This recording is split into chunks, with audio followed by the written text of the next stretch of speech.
नमस्कार दोस्तों। कई विद्यार्थियों की ये मांग थी कि सर आरपीएससी फर्स्ट ग्रेड का हिंदी का जो सब सिलेबस है वो तो डाल दिया है, लेकिन जीके में कौन सा पार्ट आएगा, किस प्रकार से तैयार करना है, उस सिलेबस का भी थोड़ा विश्लेषण कर दीजिए। तो देखिए, ये है जीके, जनरल नॉलेज का है अपना फर्स्ट पेपर जो होता है फर्स्ट आरपीएससी में। इसमें कुल प्रश्न 75 आते हैं, ध्यान रखना, और ये 150 मार्क्स का होता है। ठीक है, अब इनका किस प्रकार से डिवाइडेशन किया गया वो देखते हैं। पहला जो भाग है, पहला पार्ट है, उसमें होगी history of Rajasthan and Indian history with specially Infosys on Indian national movement. इनके 15 प्रश्न होंगे, 30 मार्क्स के होंगे। पहला भाग जो पहला पार्ट होता है उसमें से राजस्थान का इतिहास, साथ में भारतीय इतिहास यानी मौर्य काल वगैरह, वो मैं आगे बताऊंगा विस्तार से, वो है। इनके 15 प्रश्न आएंगे अपने 30 नंबरों के। दूसरा है mental ability test, statics secondary level, mathematics है वो भी सेकेंडरी लेवल की, और लैंग्वेज एबिलिटी जो है यानी भाषाओं को हिंदी और इंग्लिश की, उनके 20 प्रश्न आएंगे अपने सामने और 40 मार्क्स के होंगे। ठीक है, मेंटल एबिलिटी के, स्टैटिक्स के, मैथमेटिक्स के, इंग्लिश के और हिंदी के, इन सभी के मिलाकर के 20 प्रश्न आते हैं 40 नंबरों के। करंट अफेयर के 10 प्रश्न आते हैं 20 नंबरों के। General science, Indian polity, geography और राजस्थान 15 प्रश्न आते हैं 30 मार्क्स के। जनरल साइंस आएगी सामान्य, इंडियन पॉलिटिक अपन जो पढ़ते हैं वो, और राजस्थान की भूगोल ज्योग्राफी। अब education management, educational series in Rajasthan, right to education act 2009 यानी एजुकेशन मैनेजमेंट है, उसके 15 प्रश्न आते हैं 30 मार्क्स के। तो आशा करता हूं कि पांचों भागों का आपको अच्छी तरीके से पता चल गया होगा।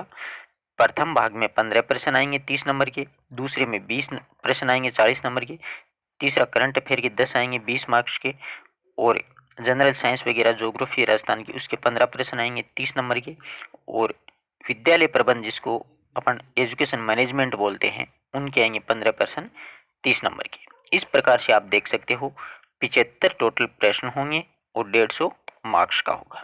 ठीक है, ये पेपर जो होता है वो 150 का। अब एक बात और अच्छी तरीके से ध्यान कर लीजिएगा, अगर फर्स्ट ग्रेड की अगर आप लोग तैयारी कर रहे हैं चाहे सेकंड ग्रेड की कर रहे हैं, आरपीएससी ने ये नियम बना दिया है कि आपको प्रथम पेपर और सेकंड पेपर दोनों में 40-40% मार्क्स लाने जरूरी हैं। अगर आप व्याख्याता भर्ती की तैयारी कर रहे हैं, अगर आपकी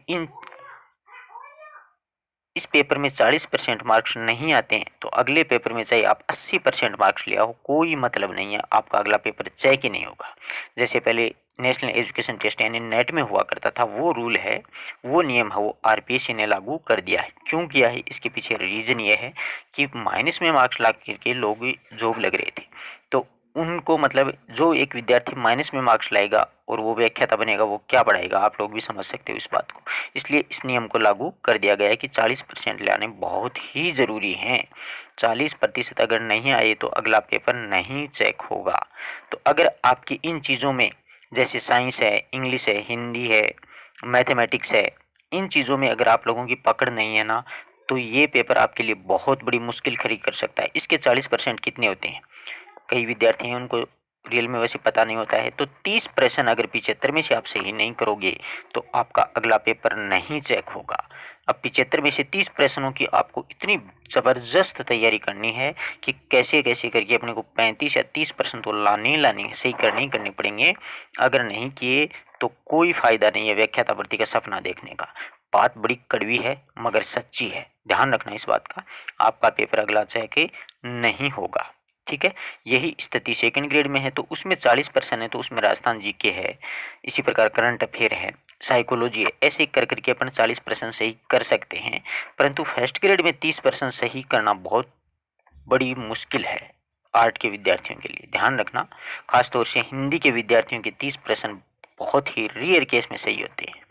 तो अगर व्याख्याता का सपना देखा है तो इस पे एक बार गोता जरूर लगा लेना बढ़िया वाला, वरना तो आपका कोई मतलब नहीं है। क्यों टाइम खराब कर रहे हो, क्यों फॉर्म के पैसे लगा रही हो, कोई फायदा नहीं होगा। ठीक है, तो 30% आपको अच्छी तरीके से तैयार करने हैं। अब देखो कौन कौन से टॉपिक्स है। भाग प्रथम की अपन ने चर्चा की है, तो इसमें राजस्थान और भारत का इतिहास, भारतीय राष्ट्रीय आंदोलन के विशेष संदर्भ। तो इसमें देखिए मौर्य काल, मैंने आपको बताया था। गुप्त काल, विश्व और साहित्य का विकास। अपने मौर्य और गुप्त काल अभी रीट में पढ़ा है, इसलिए इनकी बहुत अच्छे से एक बार रिवीजन जारी रखें। प्राचीन भारतीय शिक्षा व्यवस्था और शिक्षण संस्था, भारतीय संस्कृति का विदेशों में प्रसार, ब्रिटिश काल में शिक्षा का विकास और 1857 की क्रांति और आंदोलन राष्ट्रीय आंदोलन के महत्वपूर्ण नेता, सामाजिक और धार्मिक पुनर्जागरण, महात्मा गांधी और राष्ट्रीय आंदोलन, 1857 की क्रांति राजस्थान की, और राजस्थान में स्वतंत्रता संग्राम, किसान एवं श्रमिक जो आंदोलन है उनके विशेष संदर्भ में, जैसे बिजोलिया है, बेंगू है, इस प्रकार के। राजस्थान के प्रथम स्वतंत्रता सेनानी जो अर्जुन लाल सेठी हैं, प्रताप सिंह बारठ हैं, केसरी सिंह बारठ हैं, शिवाजी और मराठा साम्राज्य, शिवाजी का भी याद करना है। 7वीं से लेकर 12वीं शताब्दी के राजपूत राजनीति, समाज और संस्कृति, भक्ति आंदोलन और सांस्कृतिक समन्वय, मुगल काल में शिक्षा का और भाषा, साहित्य, कला और स्थापत्य का विकास, महाराणा प्रताप का मुगलों से संघर्ष। तो एक प्रश्न तो यहाँ से उठता है, फर्स्ट ग्रेड परीक्षा में एक प्रश्न यहाँ से उठता है महाराणा प्रताप का। तो इतने टॉपिक हैं मित्रों, अब देख लो पहले पार्ट में। दूसरी मानसिक योग्यता आपको मैंने बताई है, ठीक है। इसमें देखो क्या होगा, मानसिक योग्यता परीक्षण में सादृश्य परीक्षण एक तो, दूसरा श्रृंखला परीक्षण, तीसरा कूट भाषा परीक्षण, चौथा है रिश्ता संबंधी, यानी ऐसे रिश्ते का भी प्रश्न आता है, तार्किक वेन आरेख, वर्णमाला परीक्षण, शब्द निर्माण और अंक गणित, संख्या श्रृंखला तथा संख्या क्रम, अंक पंक्ति तथा समयबद्धता परीक्षण, अंक सक्रियाएं, गणितीय सक्रियाएं और गणितीय तर्क,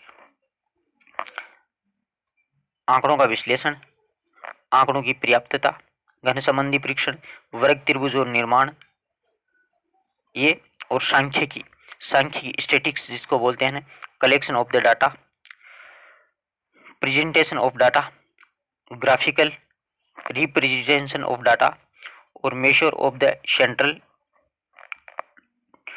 tendency, means mode, median of the ungrouped and the grouped data, ये स्टैटिक्स से संबंधित आएंगे। विश्लेषण के माप, अब गणित की देखो, संख्या सिद्धांत, समानांतर श्रेणी, बहुपद व्यंजक, समीकरण, सरल युगपद और युगपद के साथ साथ में द्विघात समीकरण, ये भी जोड़ा गया है, और उसी के साथ में घन तथा घनाभ और लंबवर्तीय शंकुगोला, बेलन, ये सारे गणित के हैं।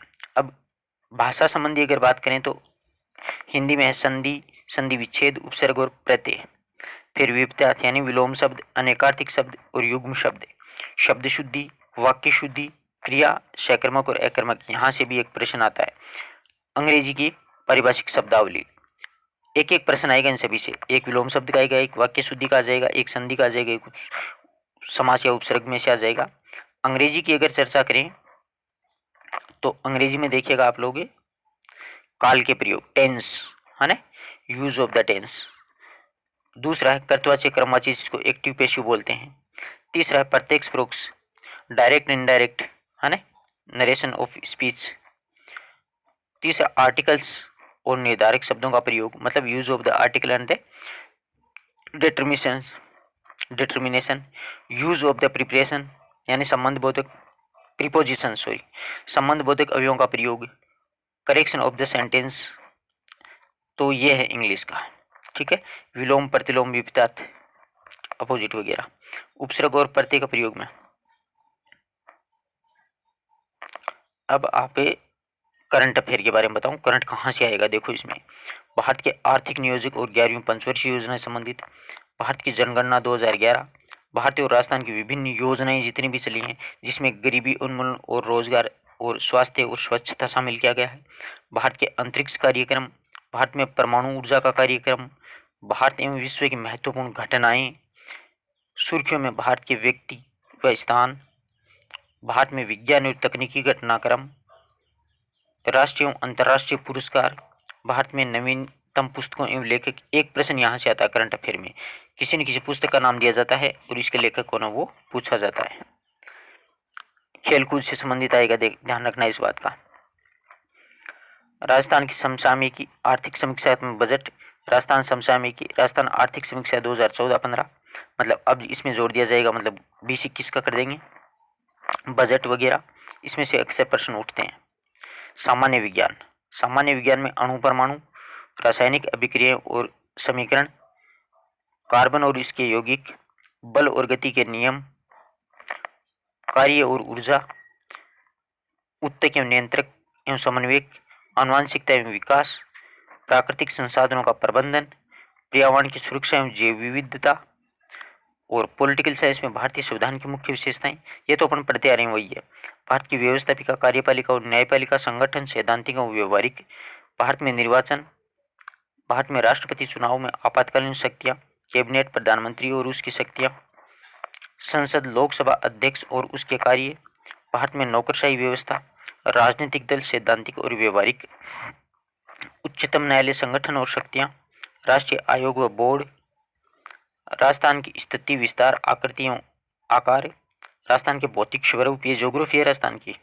राजस्थान में जलवायु, पॉलिटिकल साइंस के आपने सारे टॉपिक कर लिए।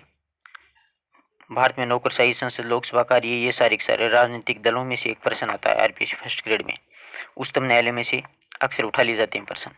ज्योग्राफी में भौतिक स्वरूप आएंगे, राजस्थान की स्थिति, आकार आएगा, जलवायु और जनसंख्या विशेषताएं 2011, राजस्थान की कृषि, राजस्थान में खनिज संसाधनों में से अक्सर प्रश्न पूछा जाता है, ऊर्जा संसाधन, राजस्थान में पर्यटन, राजस्थान में परिवहन, राजस्थान में उद्योग, ये ज्योग्राफी के। शिक्षा प्रबंधन, शैक्षिक प्रबंधन जिसको बोलते हैं, शैक्षिक प्रबंधन की अवधारणा और प्रकार्य, राजस्थान में शैक्षिक प्रबंधन और प्रारंभिक माध्यमिक शिक्षा का संगठन, केंद्रीकृत आयोजना की एक इकाई के रूप में विद्यालय, शैक्षिक प्रबंधन सूचना प्रणाली, संस्थागत नियोजन, विद्यालय मानचित्र एवं विद्यालय प्रबंध समिति, शिक्षा के लिए जिला सूचना तंत्र, सर्व शिक्षा अभियान एवं खंड संदर्भ केंद्र, राष्ट्रीय माध्यमिक शिक्षा अभियान। और उसके बाद में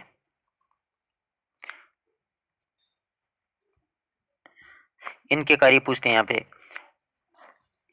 SIERT, DSERT, IASE, CET, DIT, diet, इनके कार्य। राजस्थान में शैक्षिक पहल, बालिका शिक्षा फाउंडेशन, कस्तूरबा गांधी बालिका विद्यालय, राजस्थान में पर्यटन, राजस्थान में परिवहन, राजस्थान में उद्योग और व्यापार, और उसी के साथ में राजस्थान में राष्ट्रीय शिक्षा परिदृश्य। इस प्रकार से अपन ने पूरा जो सिलेबस है उसका मैंने आपको अच्छी तरीके से बता दिया है। और इस सिलेबस को आप अगर PDF के रूप में प्राप्त करना चाहते हैं तो डिस्क्रिप्शन में आपको टेलीग्राम का लिंक दिया जाएगा, जिसमें से आप PDF प्राप्त भी कर सकते हो। टेलीग्राम ज्वाइन कीजिए, वहाँ पर हिंदी का पूरा सिलेबस मैं करवाऊंगा बाकायदा। सभी चैप्टर्स 9वीं से लेकर के 12वीं तक NCERT की पुस्तक लगी हैं, ध्यान रखना उस बात का। तो ये है आरपीएससी फर्स्ट ग्रेड का। सेकंड ग्रेड का मैंने बतला दिया। अब कई विद्यार्थियों को रहता है कि सर ये बदलेगा तो नहीं, अब इसमें क्या बदलेगा मुझे ये बताओ। गवर्नमेंट कभी भी सिलेबस को घटाती नहीं है, हमेशा बढ़ाती है, ये तो है, रहेगा ही रहेगा। हो सकता है इसमें कुछ राजस्थान का और भी जोड़ दे, समझ रहे हो ना बात को। इसलिए अगर फर्स्ट ग्रेड की तैयारी कर रहे हो तो 30 प्रश्न सही करना बहुत जरूरी है, ये बात आपको अपने दिमाग में बैठानी है। यानी अपन को 45 प्रश्न सही करना है, ठीक है। 45 का अगर टारगेट लेके चलेंगे तब अपन 30 तक पहुंच पाएंगे, ये होता है एग्जाम का फॉर्मूला। वरना आप 30 को लेकर के चलोगे तो 20 से नीचे ही मिलोगे, ध्यान रखना, ठीक है। तो इनमें से आपको कौन कौन से टॉपिक अच्छे लग रहे हैं जिसमें आपकी पकड़ हो सकती है, जो आपको आराम से याद हो सकते हैं, समझ सकते हो, उनमें से प्रश्न आप गलत नहीं कर सकते, उन टॉपिकों पे स्पेशली फोकस करना। विद्यालय प्रबंध वगैरह पर, राजस्थान की ज्योग्राफी वगैरह पर, पॉलिटिकल साइंस वगैरह पर, थोड़ी सी मतलब रीजनिंग वगैरह पर। अगर आपको अच्छे से इंग्लिश और साइंस आती है तो कोई दिक्कत ही नहीं है।